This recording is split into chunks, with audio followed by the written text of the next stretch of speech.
We are inching closer and closer to draft day. So, what are the top positions that the Tampa Bay Buccaneers need to look for? And are the Buccaneers still in the market for a safety? And it's a mock draft Monday. Let's go. You are Locked On Buccaneers, your daily Tampa Bay Buccaneers podcast, part of the Locked On Podcast Network, your team every day.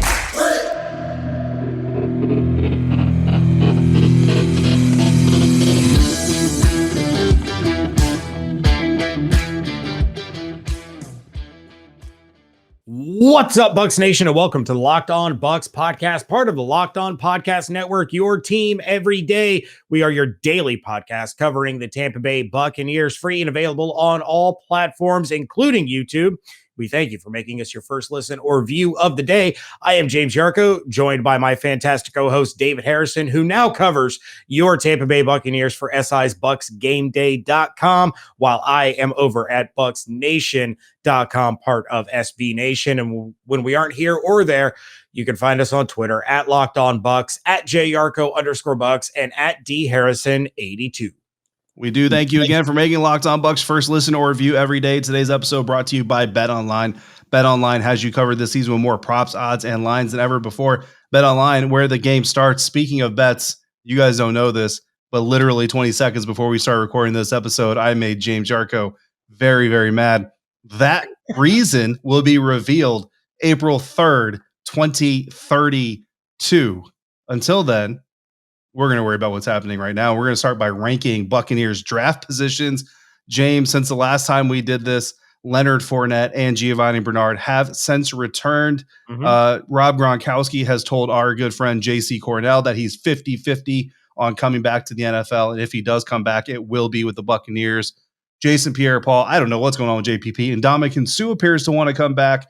Todd Bowles has also said that Ndamukong Suh is on their list of targets to come back this season. So those are the newest developments. James, given all that information, what is your top three for draft position needs heading into the 2022 NFL draft? As of right now, as it stands, as we are recording at 6:52 p.m. on a Sunday, and I say in 2022. I say that because you had just finished recording an episode and not even 5 minutes later, Bruce Arians retired. So I want the people to know the time frame in which we are working with, because there's a really good chance that the minute we're done recording, somebody is going to sign with the Buccaneers and negate this entire conversation.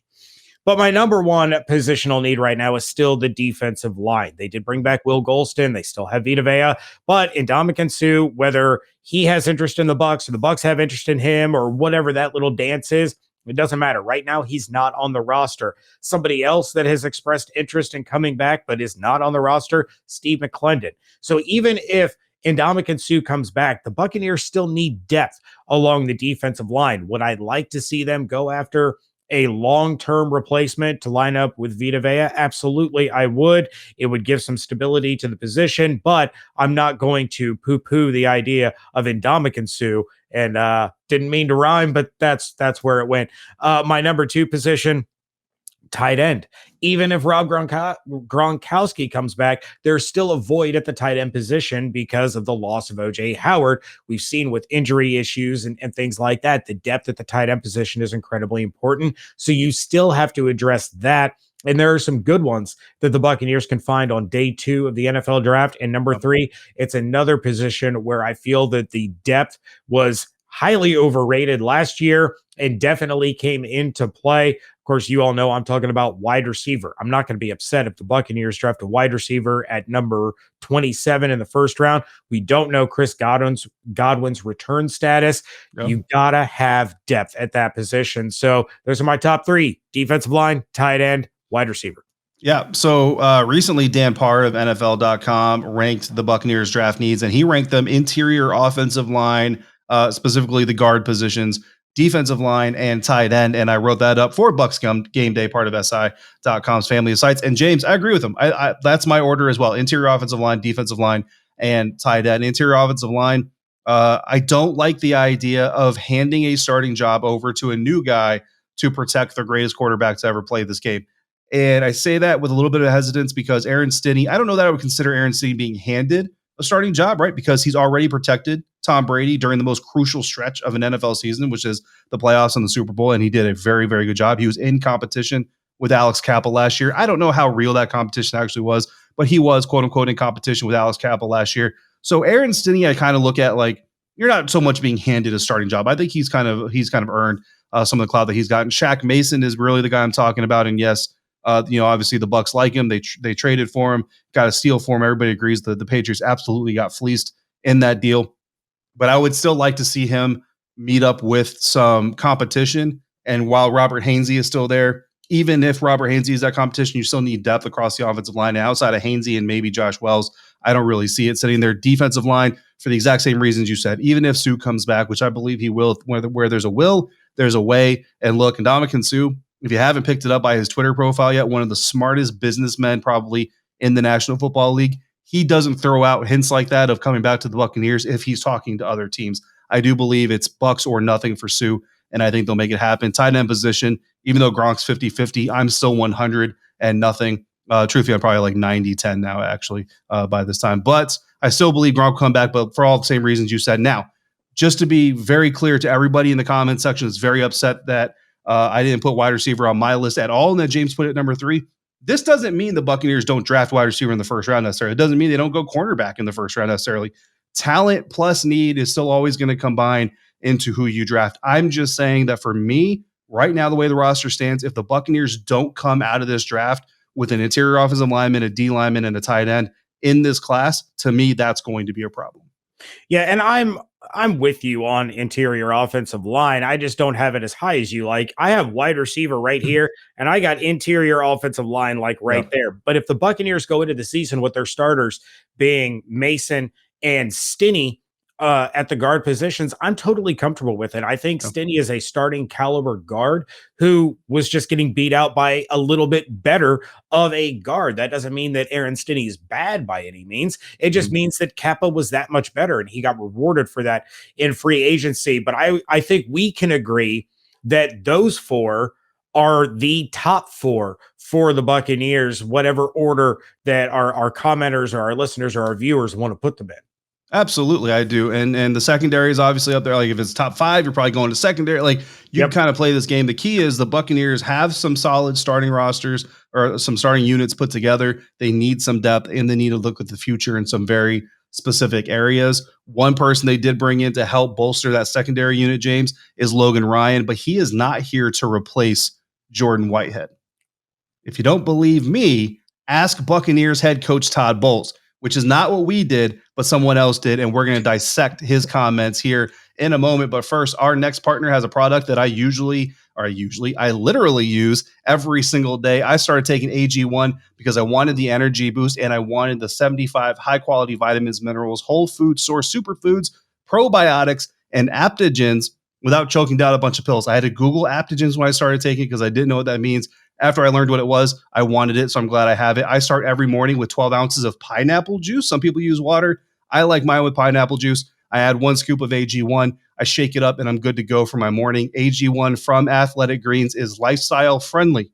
Whether you eat keto, paleo, vegan, dairy-free, or gluten-free, I'm not any of those. So if you're just a heathen like me and you eat a little bit of everything, it fits your lifestyle as well. But if you have a restriction for whatever reason, it'll fit your lifestyle, and it costs you less than $3 a day. So you can invest in your health for less than your friend with the cold brew habit. Your subscription comes with a year's supply of vitamin D drops as well, which is so important to add when those winter months come back around, or if you live in Ohio and the winter months are still hanging around when we don't get as much sunlight. Right now, it's time to reclaim your health and arm your immune system with convenient daily nutrition, especially heading into another cold and flu season. It's just 1 scoop in a cup of water, or if you're like me, pineapple juice every day. That's it. No need for a million different pills and supplements to look out for your health. To make it easy, Athletic Greens is going to give you a free 1-year supply of that immune supporting vitamin D and 5 free travel packs with your first purchase. All you have to do is visit athleticgreens.com/NFL network. Again, that's athleticgreens.com/NFL network. Yeah, you're a pineapple juice guy. I'm a cranberry juice guy. There you go. And as soon as I'm done with my AG1, you know what?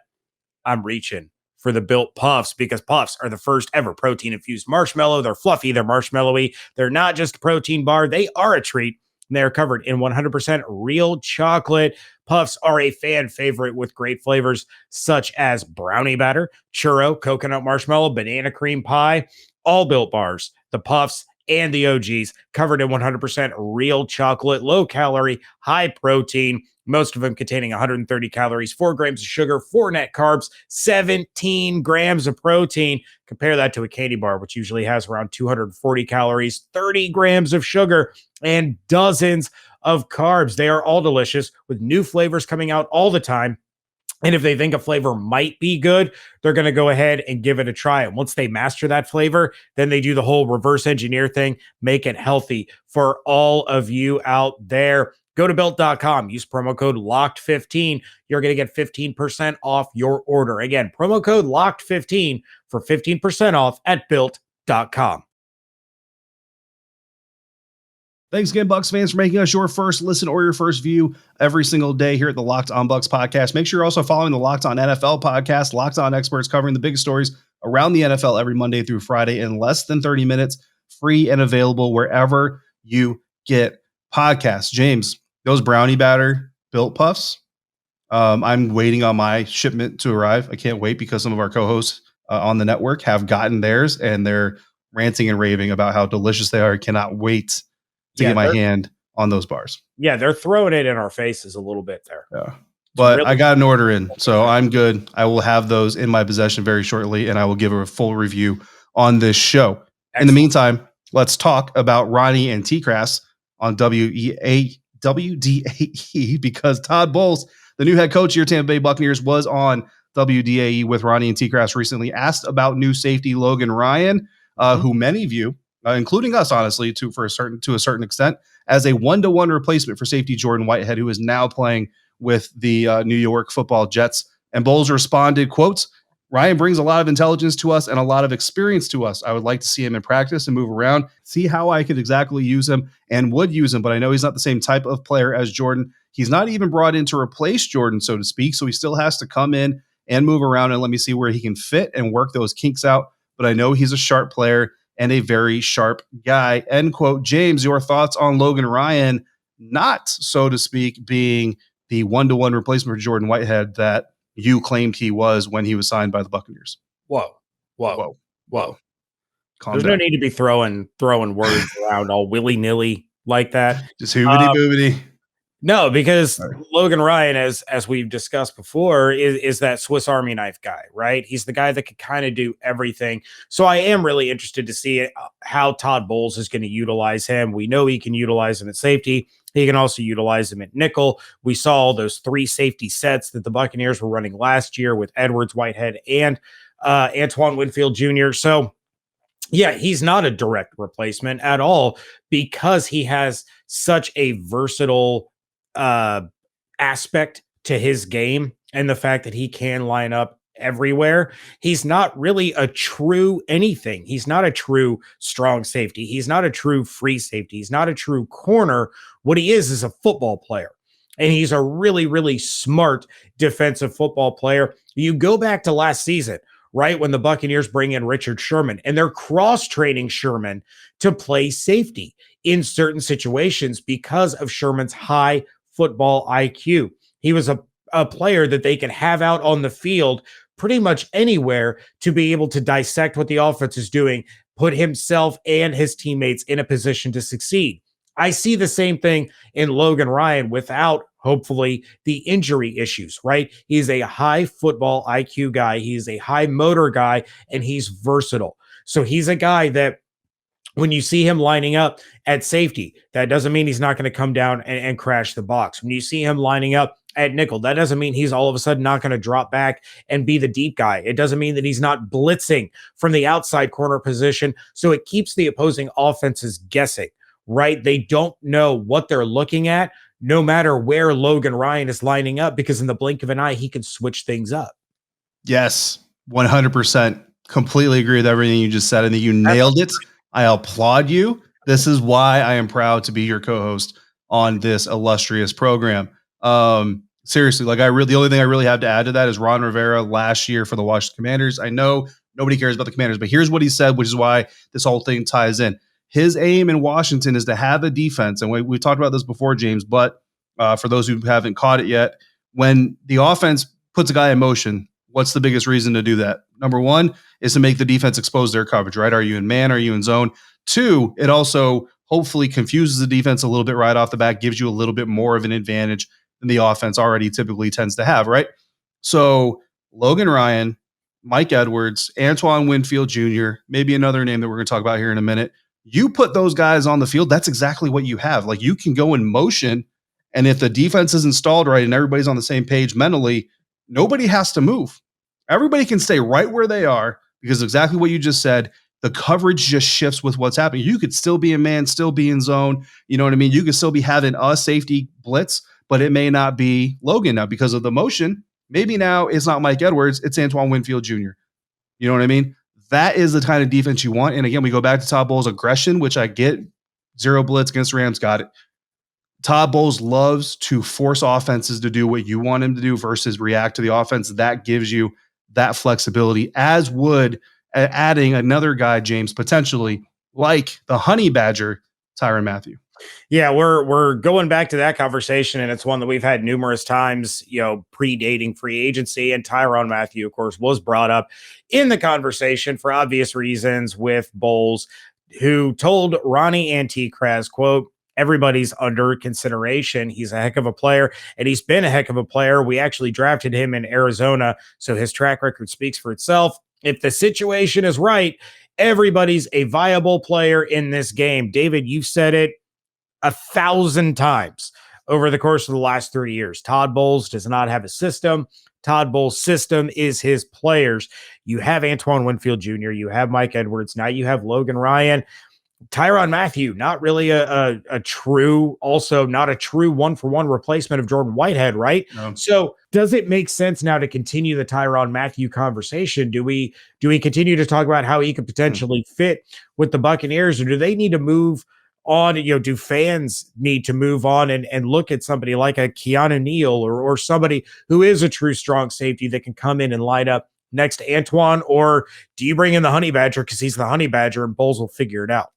Yeah, dude, that should be illegal. There needs to be something in the NFL bylaws that doesn't allow Tyrann Mathieu to join this defense already, because that would be so incredibly unfair. My only question about Tyrann Mathieu and joining the Buccaneers isn't the fit, isn't the potential, isn't the desire on the Buccaneers end of things. Obviously, the Bucs should be interested in this. It's Tyrann Mathieu. I wonder if Tyrann is ready to go into a role player position. And I don't mean that as like a 4 snaps a game type of guy. I mean, he's obviously going to be a very well visible part of the defense if he comes, but he is going to be a part of the secondary, not like the part of the secondary like he kind of was in Kansas City and potentially could still be, I believe. So that's really the only question. I don't know that answer. If Tyrann is ready to come in and be one of 5 safeties that literally Todd Bowles and the co-defense coordinators just kind of throw out there as they need them, I'm all for it. But if Tyrann wants to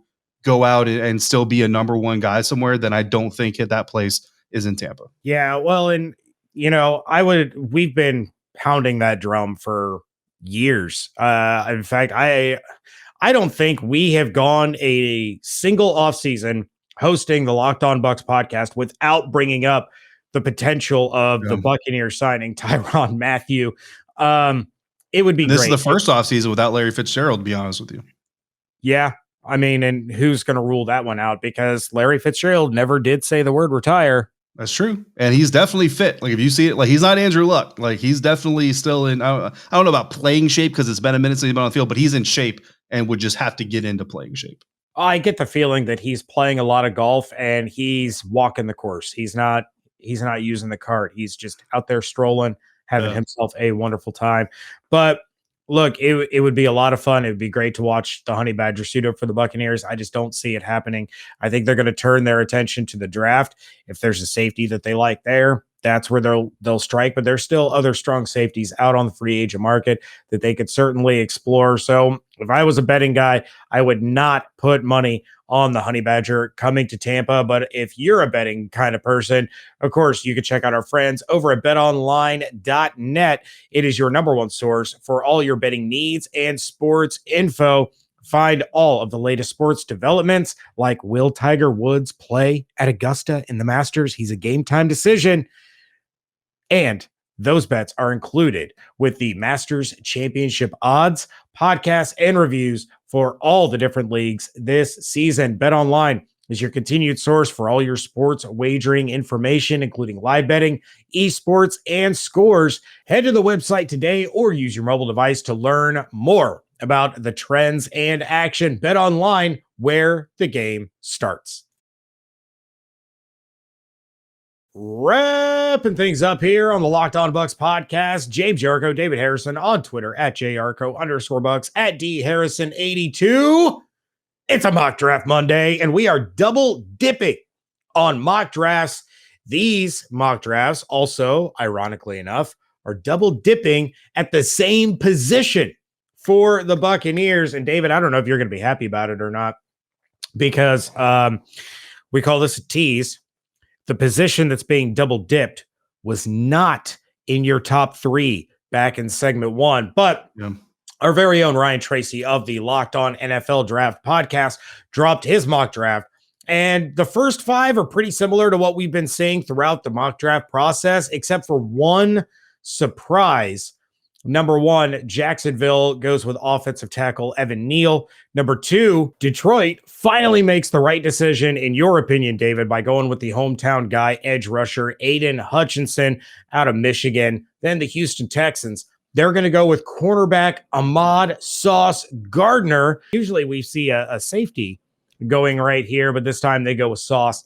Then the New York Jets, they shore up the tackle position along their offensive line with Ikem Ekwonu.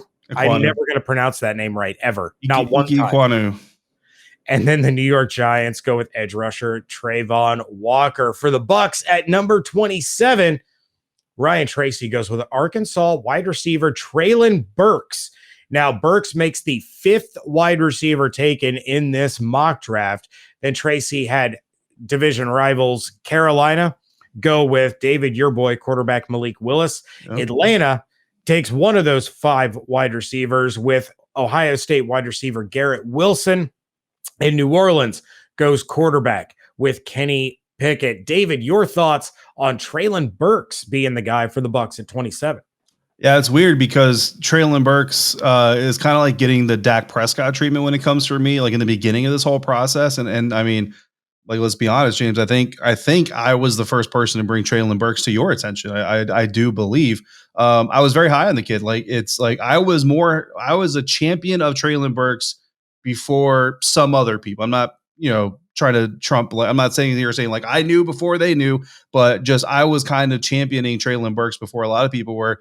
Now people are almost championing Treylon Burks too much. Like I don't like Treylon Burks as much as some people are now starting to like. I mean, I've seen Treylon. I mean, 27 is one thing, but like I've seen Treylon mocked in like the top 12, top 15. Yeah, and I just don't think that's really where he goes. But I mean, look, the theory of it, another big receiver, a red zone threat. You got an older quarterback and an offensive line's got some replaced pieces. Maybe he needs to get the ball out faster. Bigger wingspan, bigger body allows you a little bit more room for error. So I like the pick from a strategic standpoint. I just don't know that I'm as sold on Treylon Burks as much as some people are now sold on him, which is ironic because of what I said before. As far as the divisional guys, Malik Willis going to Carolina, very interested to see what the head coach in Carolina will do in 2023 when it's no longer Matt Rule. The Atlanta Falcons, Garrett Wilson's going to run a lot of deep routes that Marcus Mariota is going to underthrow, and the New Orleans Saints. Kenny Pickett, is going to enjoy sitting on the bench watching Jameis Winston throw the football around the field. So don't like any of those picks. I like the Treylon Burks pick. The only complaint that I really have, given how the wide receivers at least fell, is I would not take Burks over Jahan Dotson, who went 2 picks later. Yes, that was the only thing. I would take Dotson over Burks, but I still like the pick. I mean, Olave went, I think, at like 13 or 14. He went in the high teens, and Olave's my guy. I get the feeling he's going to go much, much higher than a lot of people. He's a top 15 guy for sure. I think so. I think you're right. That's what I'm hearing based on these zero scouts that I've talked to this offseason. Yes. But David, on top of Ryan Tracy's mock draft, the Draft Network, shout out Carmen Vitale. She was the one that I noticed this feed from. She had posted on Twitter that there is a live Draft Network mock going on YouTube. And that was over the weekend. It was on Saturday. Nice. And the Draft Network did a mock draft? Right? That's weird. Wild. What a wild, wild world that we live in. But I jumped in and I was curious as to what they were thinking. Yeah. And sure enough, they also went with a wide receiver with your guy, North Dakota State wide receiver, Christian Watson. Yes, sir. Yeah. I mean, look, if you guys listen to the show on a regular basis, you know my affinity for Christian Watson, the best player to come out of North Dakota State University ever in the history of the school. That's right. I said it. Look back on the list. You'll know what I'm saying. And he's a Tampa product. Like, the kid is a Plant City High School product. He's from Tampa. Bring him home. Get him a ring. Make him your number 3 or 4. And honestly, it's kind of like what Todd Bowles talks about. Russell Gage and Christian Watson and Tyler Johnson, assuming he learned his lesson, Scotty Miller. Like, basically, it's like, okay, we're going to put Mike, we're going to put Chris. Which wide receiver fits what we want to do here best? That's the guy on the field. You don't have like a true number 3 necessarily, but I do believe Christian Watson, with some next level coaching that he's going to get, not only from the coaching staff, but from Mike Evans, from Chris Godwin.